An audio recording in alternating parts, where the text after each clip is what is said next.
Morning बच्चों, मैं आज आपको पढ़ाऊँगी हिंदी 6 की पार्ट, जिसमें मैं आपको पढ़ाऊँगी पार्ट 11 नई सुबह। इसमें ये कहानी है जिसे मैं आपको पढ़ के सुनाऊंगी, आप ध्यान से सुनिएगा।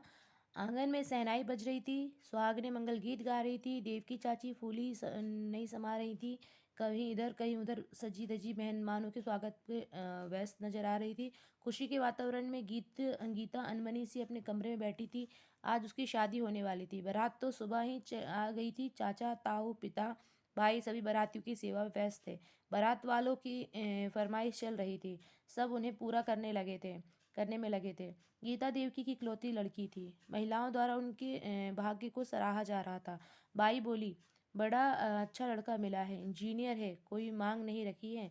गीता को देखते हुए मौसी ने कहा, और फिर सुंदर सुशील गीता भी तो कोई कमी में तो कोई कमी नहीं है, पढ़ी लिखी सुघड़ है हमारी गीता। बातें सुनकर गीता को कोई प्रसन्नता नहीं हुई। उसका मन अनजानी शंका में घिरा हुआ था।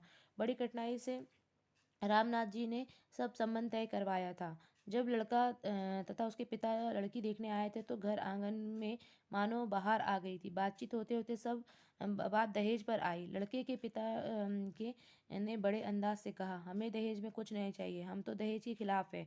हमारे लिए तो लड़की ही दहेज है।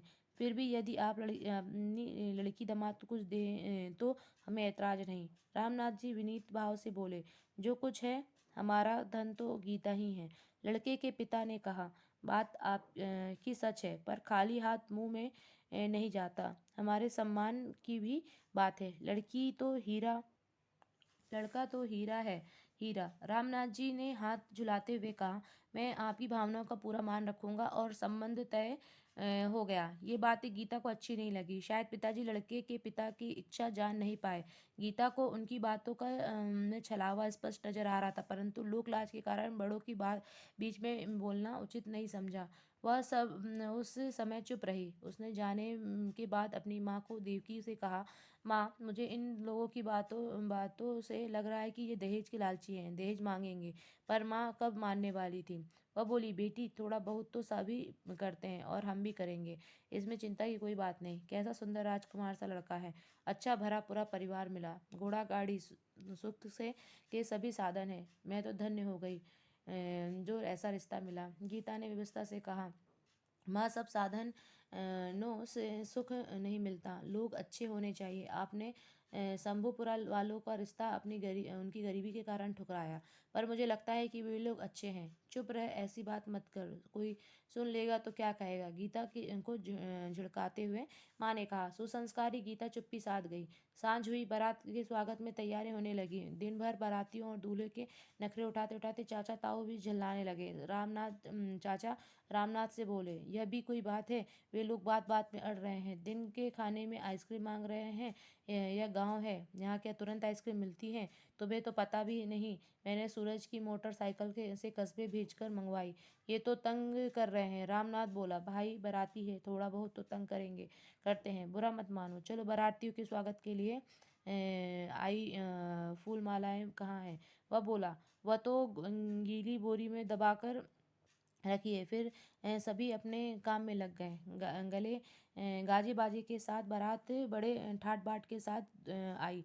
दूल्हा घोड़ी से उतरा और वहीं खड़ा रह गया। दूल्हा और उसके पिताजी बोले, रामनाथ जी, दूल्हा दरवाजे पर कार में बैठकर ही आएगा, पैदल कैसे आए? कुछ व्यवस्था करो। रामनाथ जी के पांव तले जमीन खिसकने लगी। कार कहाँ से लाएं? किसी ने कहा, सेठ जी की मांग लाएं। दूल्हे इनके पिता ने कहा, हम मांगी हुई कार में नहीं, अपनी कार की बात कर रहे हैं। दूल्हा इंजीनियर है, कार तो चाहिए ही। यह सुनकर घराती और बाराती कानाफूसी करने लगे। थोड़ी देर पहले जो रौनक थी सब समाप्त हो गई। बाजे बंद हो गए, सन्नाटा छा गया। रामनाथ जी अपना सिर पकड़कर बैठ गए। उन्हें चाचा पकड़कर घर ले आए। बारात भी जनमासे लौट गई। बात बढ़ गई। सजी सवरी गीता वरमाला की तैयारी में थी। तभी उसने सुना कि दूल्हे ने कार की मांग रखी है। वह सिर से पांव तक कांप गई। एक बार तो उसे लगा कि उसकी सांस ही थम गई, किंतु दूसरे ही पल उसने कड़क आवाज में कहा, माँ, मैंने कहा था ना, आपने मेरी बात नहीं मानी। मैं इस लड़के से शादी नहीं करूंगी। बात दूल्हे के कानों तक पहुंची। वह घबरा गया। उसने अपने पिता को कोसने लगा। अब क्या? बाजी हाथ से निकल गई थी। इधर गीता ने अपने पिताजी से निवेदन करते हुए कहा, अगर आप बुरा न माने तो मैं एक बात कहूँ। यदि कोई व्यक्ति वधू या उसके माता पिता या अन्य नातेदार या संरक्षण से किसी दहेज का प्रत्यक्ष रूप से या अप्रत्यक्ष रूप से मांग करता है तो वह दंडनीय होता है। उसने मुंह से कोई बोल नहीं निकला। वह बोली, पिताजी आप शंभूपुरा वालों के घर जाइए, सारी बात कहिए, वे जरूर मान जाएंगे। मैं उस लड़की को भी अच्छी तरह जानती हूँ, वह आपकी लाज रख लेगा। गीता की बात पर सभी ने विचार किया। आधी रात हो गई थी। गीता के चाचा और ताऊ तुरंत शंभूपुरा के लिए रवाना हो गए। शंभूपुरा पहुंचकर उन्होंने रघुनाथ जी की सारी घटना बताई और कहा, हमने आपका संबंध स्वीकार न करके भारी गलती की है। हम क्षमा प्रार्थी हैं। यदि आप कृपा कर संबंध स्वीकार करें तो हम आपके आभारी रहेंगे। रघुनाथ जी बहुत ही मिलनसार और मानवतावादी थे। वे गीता और सुशील सुंदर बहू पाने की गीता जैसी सुशील सुंदर बहू पाने की सोचकर बहुत खुश हुए। उन्होंने सहर्ष यह रिश्ता स्वीकार कर लिया और अपने कुछ सगे संबंधों को लेकर लगन मंडप में पहुंच गए। मध्यरात्रि के बाद विवाह संपन्न हुआ।